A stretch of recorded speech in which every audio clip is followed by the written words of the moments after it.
अरे कौशल्या, खोल दे घूंघट। यहाँ कौन सा तुम्हारा मर्द आने वाला है? नहीं, मुझे शर्म आ रही है। शर्म आ रही है? नई नई ब्याह कर आई हो क्या? खोलो ना। मैं नहीं खोलूंगी। नहीं खोलोगी? लेकिन हम तो आज तुम्हारा मुखड़ा देख कर ही रहेंगे। ऐसा कहकर जैसे ही उस सुनसान रास्ते पर उसने कौशल्या का घूंघट खोला, उसकी आंखें खुली की खुली रह गई, क्योंकि कौशल्या कोई नई नवेली दुल्हन न थी, वो थी एक जली हुई भूतनी। मना किया था ना, अपनी मौत को बुलाने की इतनी जल्दी थी तुझे, तो ये ले, मर। कौशल्या ने आटा पिसवाने के लिए साथ आई अपनी उस सखी का गला दबाया और देखते ही देखते उस सुनसान मोड़ पर उसे मौत के घाट उतार दिया। ये कहानी शुरू होती है अजमेर गांव से। अजमेर बिजली के तारों से दूर एक पहाड़ी इलाके में बसा हुआ छोटा सा गांव था। गांव पहाड़ पर था, इसलिए ना तो वहां पर खेती होती थी और ना ही कोई उद्योग। माँ, माँ, माँ जी पड़ोस के घर गई हैं। तुम ये घूंघट हटाओ पहले। पहले वादा कीजिए, शहर से जल्दी आएंगे। अरे वादा रहा। और हमारे लिए क्या लाएंगे? जो तुम कहो। कमल की बात सुनकर खुश गीता घूंघट उठाने लगी। तभी उसकी सांस मालती वहां पहुंची। बेटा कमल, तुम गए नहीं? हाँ माँ, बस अभी निकल ही रहा था। माँ के पैर छूकर कमल अपना बक्सा उठाकर वहां से निकल गया। गीता, याद है ना मैंने क्या कहा था? पड़ोस के गांव से आटा पिसवा कर लाना है। जी माँ जी, हमारे गांव में बिजली कब आएगी? राम जाने कब आएगी। तू जल्दी जा और शाम से पहले आ जाना। सुनसान रास्ता है, जरा ध्यान रखना। गीता की सांस पड़ोस के घर जाने निकल गई। दरअसल कुछ दिनों पहले ही गीता अजमेर गांव में नई नई ब्याह कर आई थी। 4 दिन संग साथ बिताकर उसका पति कमल शहर रवाना हुआ था और घर की सारी बागडोर गीता के मत्थे मारकर सांस मालती भी मजे फरमा रही थी। आटा पिसवाने जरूर जाऊंगी, लेकिन एक झपकी के बाद। गीता दरवाजा बंद करके सो गई। दोपहर हो गई और गीता सपने में खो गई। सपने में उसने घर का अंधेरा कमरा देखा, जिसके बीचों बीच एक पत्थर की चक्की थी। गीता, गीता! किसी के पुकारने से गीता की आंख खुली। अरे रुको, आ रहे हैं। हाय राम, लगता है दोपहर हो गई। गीता अनाज का डिब्बा उठाकर आंगन में आई तो आंगन में घूंघट ओढ़कर एक औरत खड़ी थी। कौन हो तुम? मैं शीला मौसी की बहू हूँ। मुझे तुम्हारी सास ने भेजा है। चलो, हाँ चलते हैं। पहले घूंघट तो उठाओ, बाद में। मुझे शर्म आ रही है। शर्मा रही हो? लगता है मुझसे भी ज्यादा शर्मीली हो तुम। फिर दोनों सुनसान रास्ते से पड़ोस के गांव निकल पड़ी। जानती हो कौशल्या, मैंने नींद में एक सपना देखा। गीता कौशल्या से बात तो कर रही थी, लेकिन कौशल्या का ध्यान नहीं था। वो तेज रफ्तार से चल रही थी। अरे जरा धीरे चलो ना। पैरों में चक्की लगी है क्या तुम्हारे? जानती हो, सपना भी हमने चक्की का ही देखा, खुफिया चक्की। चलते चलते अचानक एक मोड़ पर आकर कौशल्या रुक गई। चलो अच्छा हुआ रुक गई। अब घूंघट उठाकर अपना चेहरा तो दिखाओ। लेकिन कौशल्या ने मानो सुना ही ना हो। वो किसी खंबे की तरह बस खड़ी रह गई। कौशल्या, हम क्या कह रहे हैं? कौशल्या! कौशल्या टस से मस नहीं हो रही थी। गीता थोड़ी सी डर गई। वो दबे पांव कौशल्या के पास गई और उसने उसका घूंघट उठाया, लेकिन कौशल्या का कोई चेहरा ही नहीं था। गीता जोर से चीख पड़ी। तभी उसके पीछे से किसी ने उससे जगाया। गीता, अरे क्या हुआ? गीता ने पीछे देखा तो पीछे कौसल्या थी। क्या हुआ? तुम यहाँ? हाँ, कब से कह रहे हैं धीरे चलो धीरे चलो। लगता है सपना था। चलो अब जल्दी चलो, दोपहर भी ढल गई है। इस पर गीता कुछ बोल ही नहीं पाई। इस कदर भरमाई थी कि घूंघट की बात भी भूल गई। शाम को 7 बजे थक हार कर गीता घर आई। उसे लगा सांस ने रसोई की तैयारी कर ली होगी, लेकिन सांस तो घर में थी ही नहीं। ये लो, आटा भी मैं ही पीसूं और चूल्हे के सामने भी मैं ही जाऊं। तभी अचानक उसे दोपहर का वो सपना याद आया। आज सपने में वो चक्की देखी थी, कहीं वो सपना सच निकला तो? गीता घर में वो अंधेरा कमरा ढूंढने लगी। उनका घर पुरखों का एक बड़ा कोठियों वाला मकान था, लेकिन तेज गीता को वो अंधेरी कोठी ढूंढने में कुछ ज्यादा समय नहीं लगा। हाथ में लालटेन लेकर गीता ने कमरा खोला तो सच में अंदर एक चक्की थी। हाय दया, मरी मेरी सास। घर में चक्की होने के बावजूद भी मुझे इतनी दूर भेजा। आगे से पूरा आटा इसी से पिसवाऊंगी। तभी अचानक खिड़की से उसने एक औरत को भागते हुए देखा। कौन है? कौन है वहाँ? कुछ दिन ऐसे ही बीत गए और एक दिन कमल का संदेशा लेकर एक मजदूर आया। अरे गीता, देखो तो ये बिरजू क्या कह रहा है। कमल कल घर आने वाला है, मैं शीला को बताकर आती हूँ। उसका राजू भी तो आएगा ना। ऐसा कहकर सांस फिर से पड़ोसन के पास भाग गई, लेकिन इस बार गीता बिल्कुल नाराज नहीं थी, उल्टा खबर के कारण झूम रही थी। सोचा था ये आएंगे तो बेसन के लड्डू बनाऊंगी, उन्हें खिलाऊंगी, तभी तो कुछ मिलेगा। फिर गीता ने चने की दाल ली और वो अंधेरी कोठी की तरफ निकल पड़ी। दोपहर का समय था, बाहर तेज धूप थी, लेकिन जैसे जैसे गीता कोठी की तरफ अपना कदम बढ़ा रही थी, वैसे वैसे उस बरसों पुराने मकान पर काली घटा छा रही थी, मानो कोठी के अंदर पूरा अंधेरा छा गया हो। लेकिन अपने पिया की आस में पागल गीता को इस बदलाव की खबर तक न थी। जैसे ही उसने कोठी का दरवाजा खोला, अंदर एक औरत हाथ में लालटेन लेकर खड़ी थी। उसे देखकर गीता एकदम से जाग गई, मानो अब तक वो नींद में थी। कौन हो तुम? फिर भी वो औरत कुछ नहीं बोली। तुम कौशल्या हो ना? उस दिन भी मैंने तुम्हें बाहर भागते हुए देखा। क्यों, डरा रही थी ना मुझे? औरत एकदम जोर जोर से हंसने लगी। उस खंडहर मकान में उसकी हंसी बिजली की तरह गूंज उठी। हाँ री पागल, मैं कौशल्या हूँ। उस दिन तुमने मुझे चक्की का सपना बताया तो मैं भी भागी भागी देखने आई। उसकी बात सुनकर गीता और ज्यादा सोच में पड़ गई। चक्की के पास हाथ में लालटेन लेकर कमरे के बीचों बीच खड़ी थी कौशल्या। लेकिन उस दिन तो तुम... छोड़ो, जब से मैं यहाँ आई हूँ समझ नहीं आ रहा कि क्या झूठ है और क्या सच है। पता है, मैं इनके लिए लड्डू बना रही हूँ। मैं भी, इन्हें भी बहुत पसंद है। चलो आओ, बैठते हैं।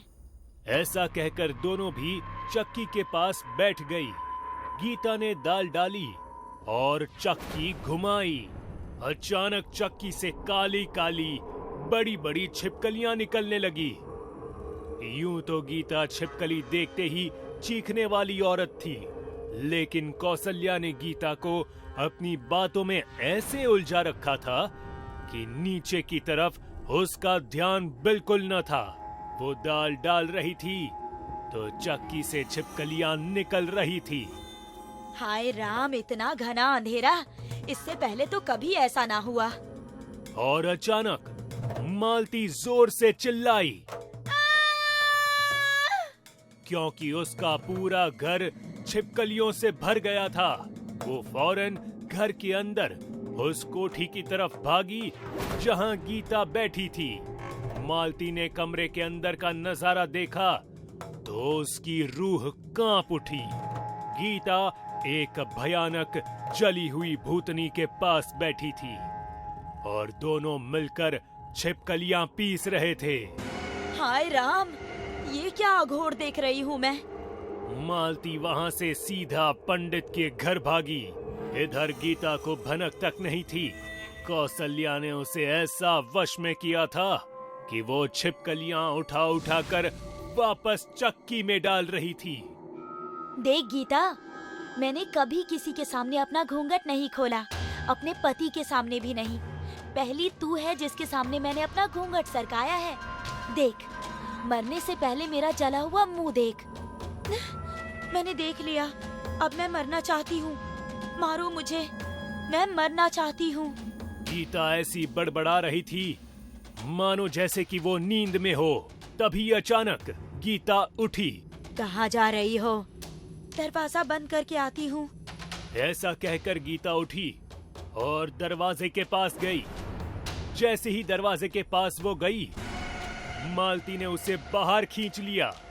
जैसे ही गीता बाहर निकल आई, पंडित उस काली कोठी में गया और उसने दरवाजा अंदर से बंद कर लिया।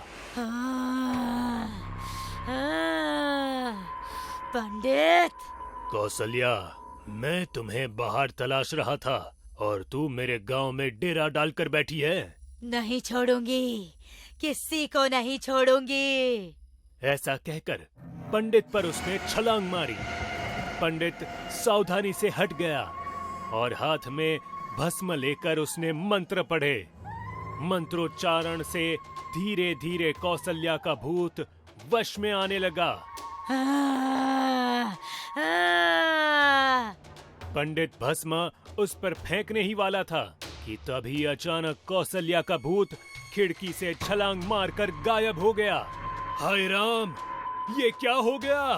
फिर पंडित ने वो भस्म कमरे में चारों तरफ फैला दिया।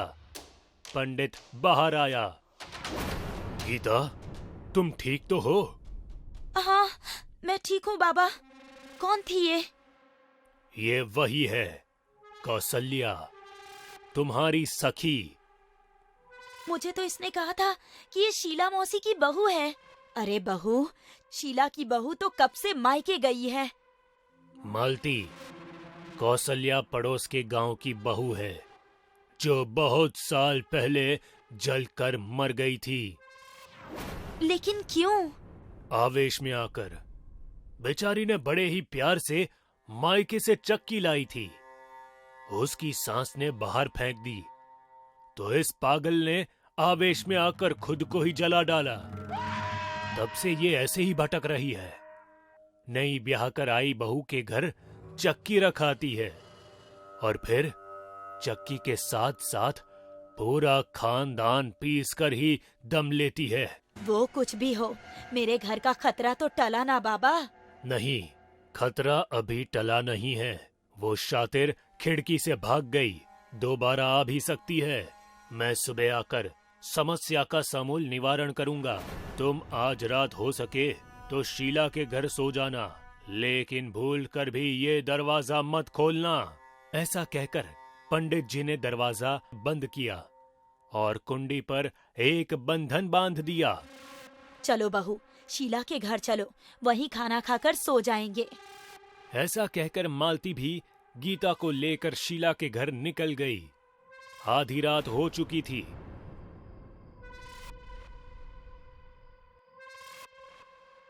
पास में मालती खर्राटे मार रही थी, लेकिन गीता को कहाँ नींद आए। वो तो कौसल्या के बारे में सोच रही थी।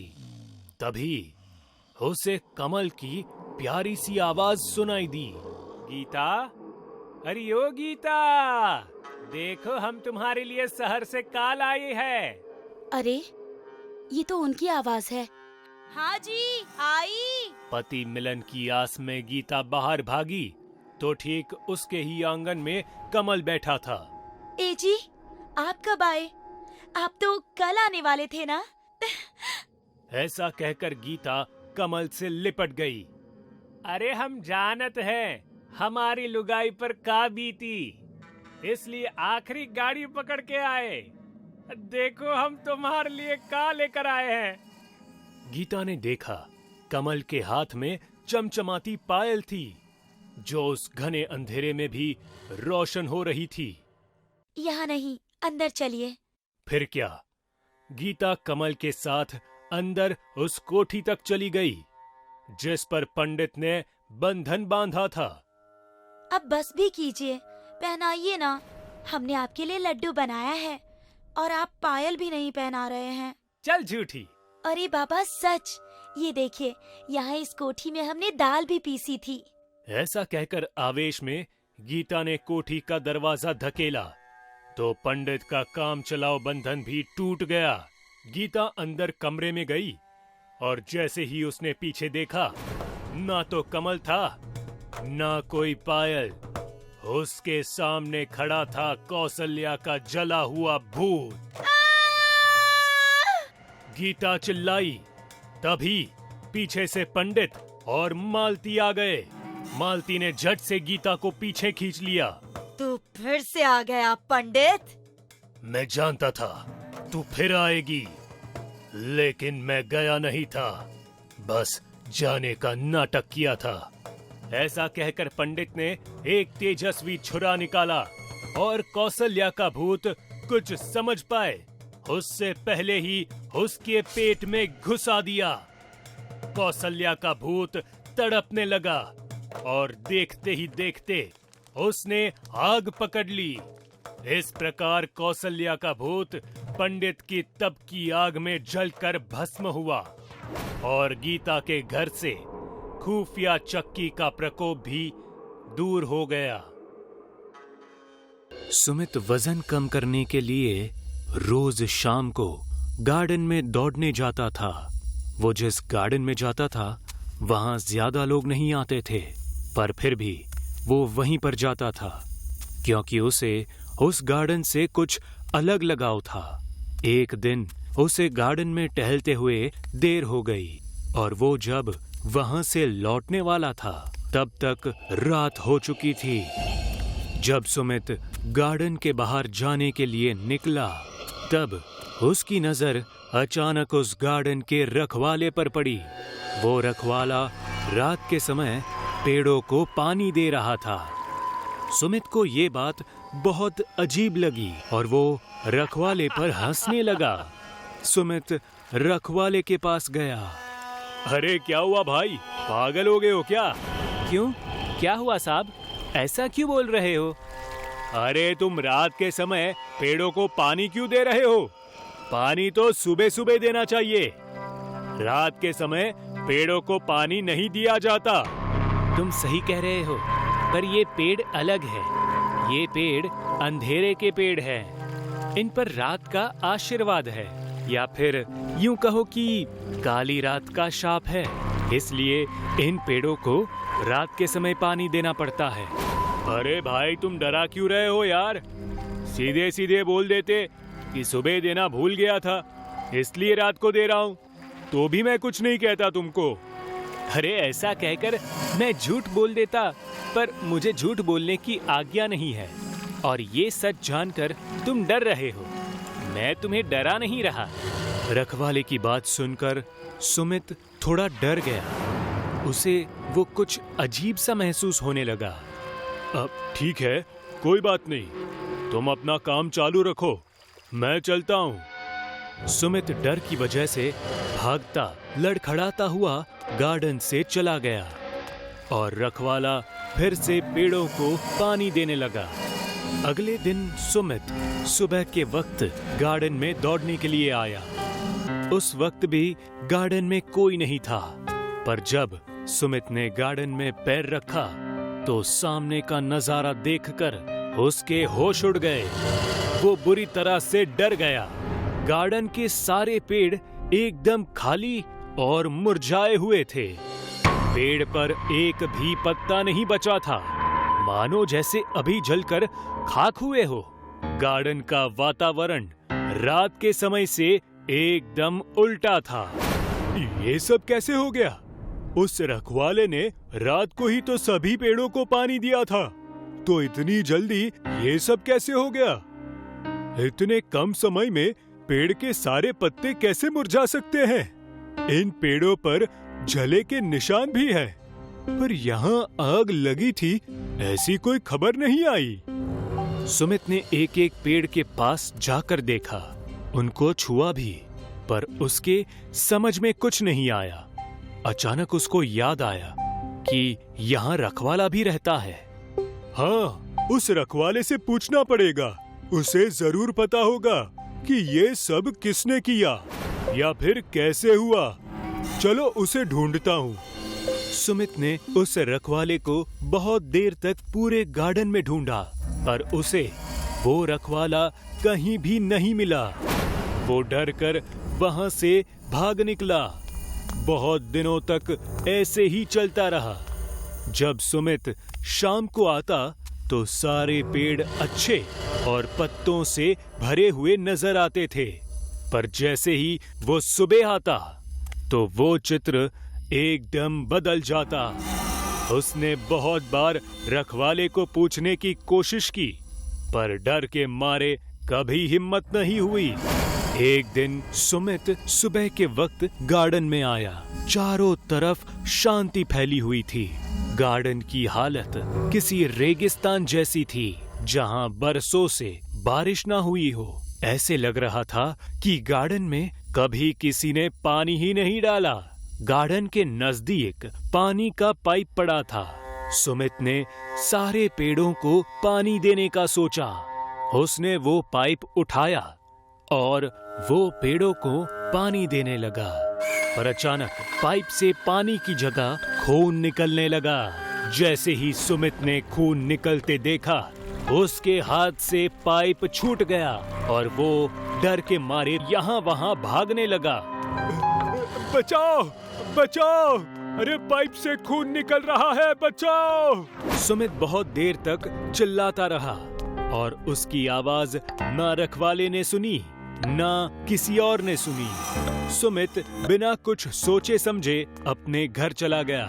सुमित शाम को डरते हुए दबे पांव गार्डन में आया। रखवाला वहां पर कहीं नहीं था। सुमित कुछ देर के लिए वहीं पर बैठा रहा।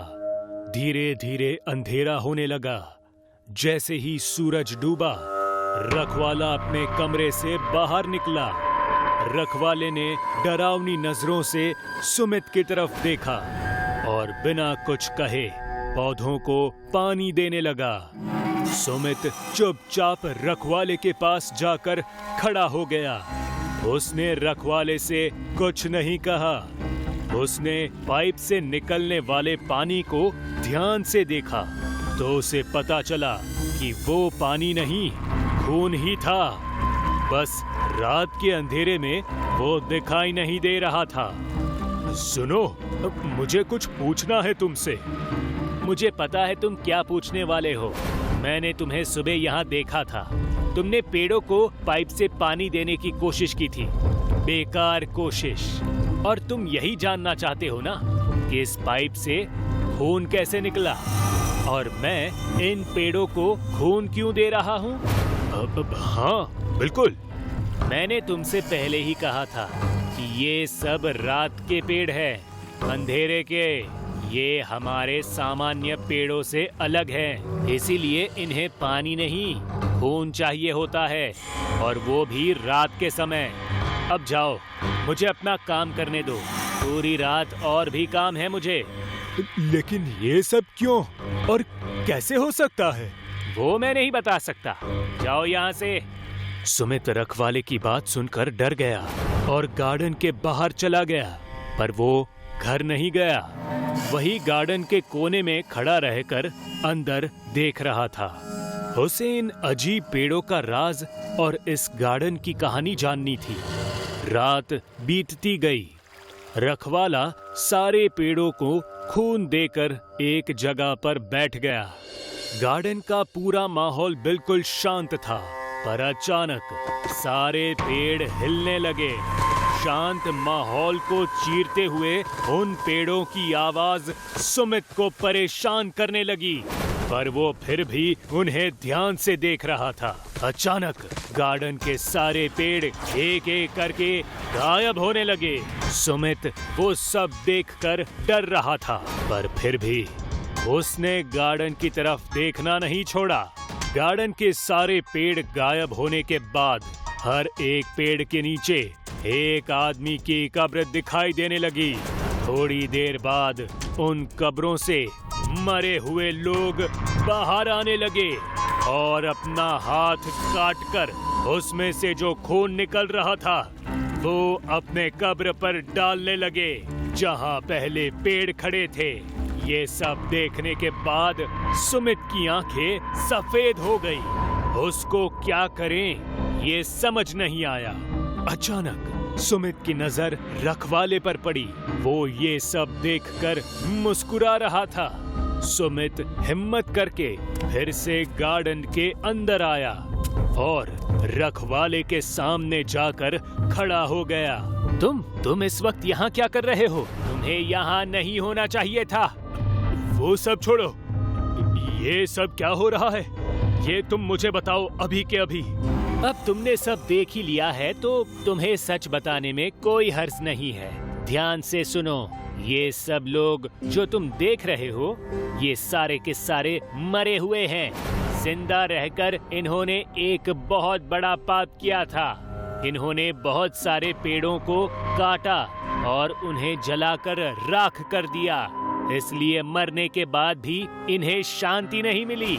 इसलिए ये पेड़ इनसे बदला ले रहे हैं। ये रोज इनका खून मांगते हैं और उस खून से जिंदा रहते हैं। मामूली पेड़ सिर्फ सुबह ऑक्सीजन देते हैं, लेकिन ये रात को ही ऑक्सीजन देते हैं। इसलिए सुबह के वक्त ये सब मुरझाए हुए और रात के वक्त हरे भरे दिखाई देते हैं। अगर तुम इन मुर्दा लोगों में शामिल नहीं होना चाहते तो कभी पेड़ मत काटना, वरना पेड़ तुम्हें नहीं छोड़ेंगे।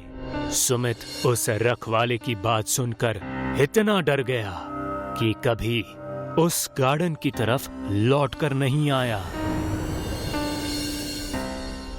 शहर से दूर हरे भरे जंगलों और ऊंची ऊंची पहाड़ियों से घिरा एक छोटा सा गांव है, रामपुर, जहां गांव का मुखिया राम सिंह अपने 2 बेटों जय और विजय के साथ हंसी खुशी रहता है।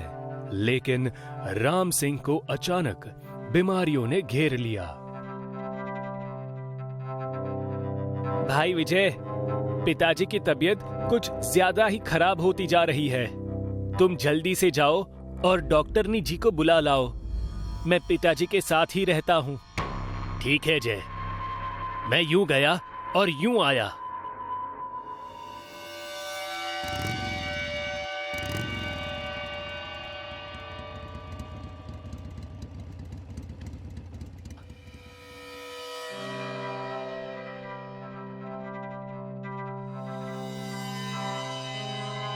डॉक्टरनी जी, डॉक्टरनी जी, डॉक्टरनी जी। अरे अरे अरे विजय, थोड़ा सांस तो ले लो। क्या हुआ? पिताजी की तबीयत बहुत खराब है। डॉक्टरनी जी, आप जल्दी चलिए मेरे साथ, कहीं देर ना हो जाए। ओह गॉड, ऐसी बात है। बहुत समय पर आए हो तुम। थोड़ा भी लेट हो जाता ना तो मैं दूसरे गांव जा चुकी होती। अब चलो जल्दी।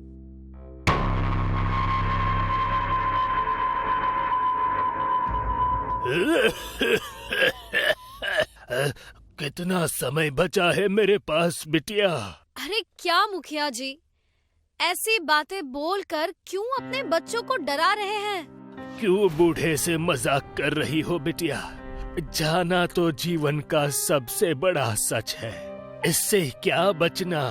कुछ नहीं हुआ आपको, मामूली सी सर्दी खांसी है बस। बड़ा सच हो या छोटा, अभी तो बरसों जीना है तो जीना है बस।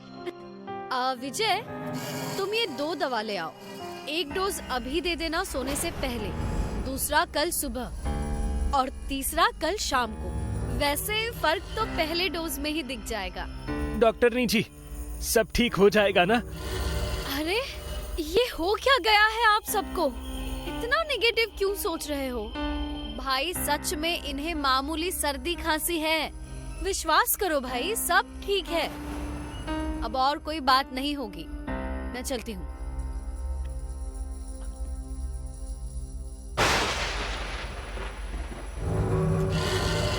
डॉक्टरनी जी, मौसम बहुत खराब हो गया है।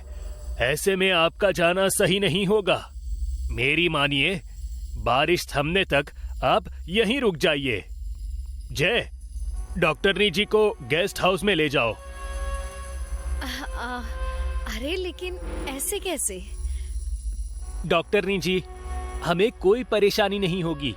इसे अपना ही घर समझिए। आइए मेरे साथ।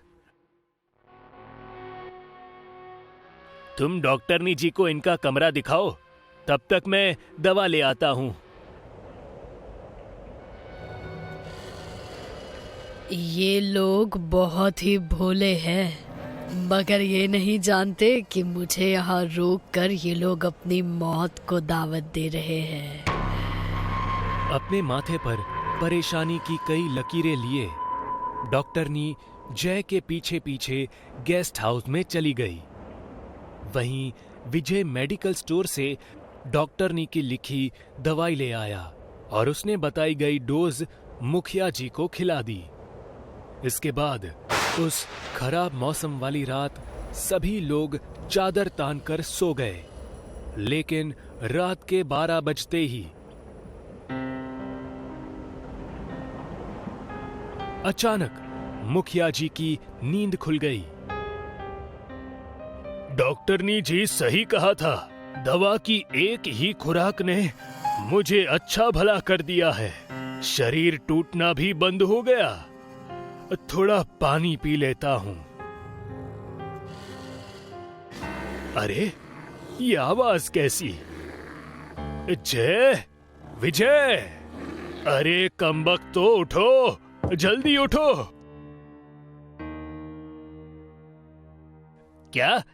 क्या हुआ पिताजी? लगता है कोई जंगली जानवर गेस्ट हाउस में आ गया है। कहीं वो डॉक्टर की जान खतरे में ना पड़ जाए। हमें उन्हें बचाना होगा। अरे बाप रे, जल्दी चलो। राम सिंह जय विजय के साथ गेस्ट रूम पहुंचते हैं तो डॉक्टर रूपवती उन्हें दीवार की ओर मुंह करके खड़ी नजर आती है। उन्हें डॉक्टरनी का मुंह हिलता हुआ दिखाई देता है। ऐसा लगता है जैसे वो कुछ खा रही है। तभी विजय डरते हुए कहता है, पिताजी, मुझे डर लग रहा है। मैं तो कहता हूं हम वापस चलते हैं। चुप कर डरपोक की औलाद। ऊपर वाले ने हाथी जैसा शरीर दिया है, फिर भी तुझे डर लग रहा है। डॉक्टरनी बिटिया, आप ठीक तो है ना?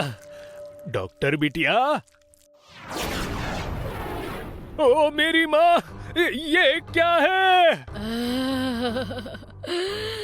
मैं जो भी हूँ, मुझे भूख लगी है। आओ मेरे पास आओ। मुझे तुम्हारा दिल खाकर अपनी भूख मिटानी है। आओ मेरे पास आओ।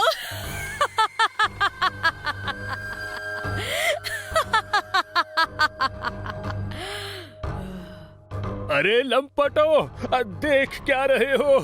बाहर निकलो, दरवाजा बंद करो, वरना ये मार डालेगी हमें। हाँ हाँ हाँ हाँ, चलो।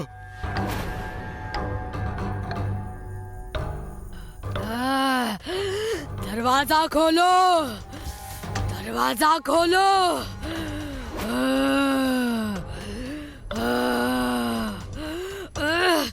दरवाजा खोलो। अरे कमबख्तो, ये डॉक्टर की जगह किसे ले आए तुम घर में? पिताजी, मैंने तो जान बचाने वाली डॉक्टर को ही बुलाया था, पर मुझे क्या पता था कि ये जान लेने वाली चुड़ैल निकलेगी। पिताजी, मुझे अब सचमुच में डर लग रहा है। अब हम क्या करेंगे? जो भी हो, हमें हिम्मत से काम लेना होगा बेटा। पिताजी, डॉक्टर मैडम के साथ कोई तगड़ा ही कांड हुआ पड़ा है। मैं तांत्रिक बाबा को बुलाकर लाता हूँ। तब तक आप लोग इस चुड़ैल को बाहर निकलने मत दीजिएगा। अपनी बात बोलकर जय तुरंत तांत्रिक बाबा को बुलाने के लिए चला गया। उसके जाते ही गेस्ट रूम का दरवाजा चुड़ैल को ज्यादा देर तक रोक नहीं पाया।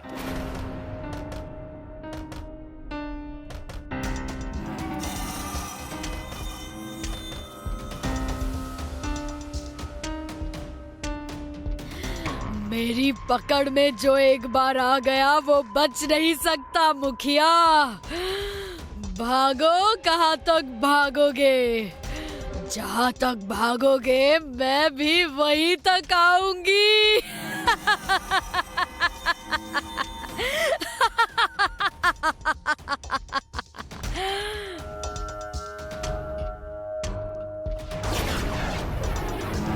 कहाँ जाओगे बच के? अब मैं तुम दोनों को मार कर तुम दोनों का दिल खा जाऊंगी।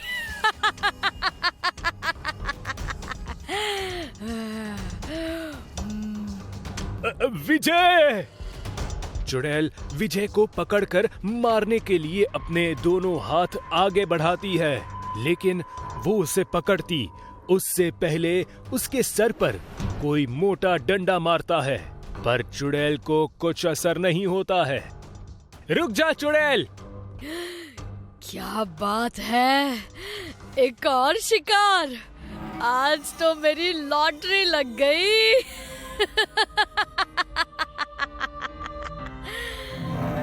मेरे भाई से दूर हट जा चुड़ैल, तेरा अंत आ चुका है।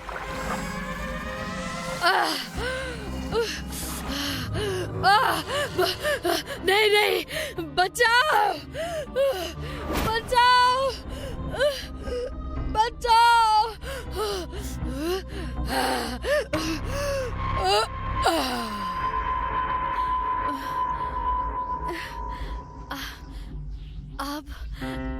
आप सभी का बहुत बहुत धन्यवाद, जो मुझसे डरने के बजाय आपने मुझसे लड़कर मेरे अंदर की चुड़ैल को हरा दिया। लेकिन डॉक्टरनी बिटिया, तुम चुड़ैल बनी कैसे?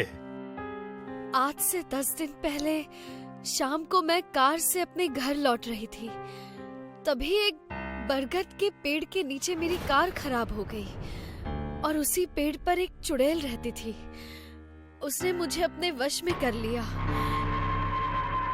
तब से रोज रात 12 बजे ही मैं चुड़ैल बनकर लोगों का दिल खा रही थी। लेकिन भगवान का लाख लाख शुक्र है जो आप लोगों ने मुझे चुड़ैल से मुक्ति दिला दी। आप सबका बहुत बहुत धन्यवाद। और इस तरह एक चुड़ैल के हाथों से डॉक्टर बच गई और उसके साथ साथ ही मुखिया और उसके बेटे भी मरने से बच गए। लेकिन सबकी किस्मत ऐसी नहीं होती।